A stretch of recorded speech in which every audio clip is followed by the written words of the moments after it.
3 to 5 வருஷத்துக்குள்ள இதை நாங்கள் சொற்கபுரியாக்குவோம். வடமாகாணத்தை முந்தி வடக்கும் கிழக்கும் தமிழ் பேசும் மக்களுடைய வரலாற்று வாழ்விடங்கள் என்று நாங்கள் சொல்லி வந்தாங்க. ஆனால் இன்றைக்கு அதில் ஒரு இதொன்று வந்துட்டுது.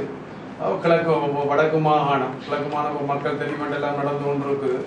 அப்போ அது ஒரு பக்கம் போயிட்டுது. இப்போ வட மாகாணத்தை பொறுத்த வகையில் 3 to 5 வருஷத்துக்குள்ள நாங்கள் அதை சொற்கலோகமாக்குவோம்.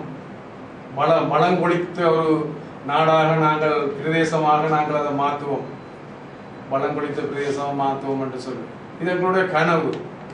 நியாயமான யதார்த்தமான ஒரு கனவு. அதைத்தான் நான் அதை வச்சு சொன்னது. உரிமை என்று சொல்லிக்கொண்டு இருக்கிறதே இல்லாமல் ஒழிக்கிறது அழிவு போக்கு. இன்னொரு போக்கு உரிமை என்று சொல்லிக்கொண்டு இருக்கிறத பாதுகாத்து கொண்டு பெற வேண்டியதை பெறுறதுக்கான ஆக்கத்திற்கான முயற்சி போக்கு. இந்த 2 விதமான போக்கு.